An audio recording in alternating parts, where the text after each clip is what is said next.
So many of us have access to plenty of relatively inexpensive food. I love the fact that we live in a country with Cap'n Crunch, Peanut Butter Crunch, Chocolatey Crunch, Sprinkled Donut Crunch, Cinnamon Roll Crunch, Christmas Crunch, and Halloween.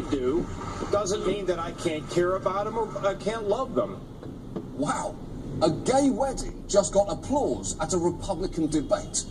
Add that to the list of things that would have been unthinkable in 2004, like the phrase Academy Award winner Matthew McConaughey. People would have said you were insane. They currently enjoy.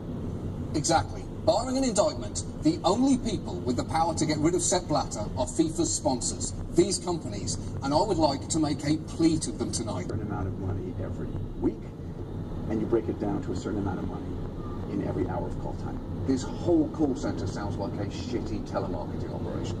It is, my view, a form... I say that, knowing that every time his name is said out loud, he has a shattering orgasm. And look, we have mostly ignored Trump on this show, but he has now won 3 states. I can't love them. Wow. A gay wedding just got applause at a Republican debate. Add that to the list of things that would have been unthinkable in 2004, like the phrase Academy Award winner Matthew McConaughey. People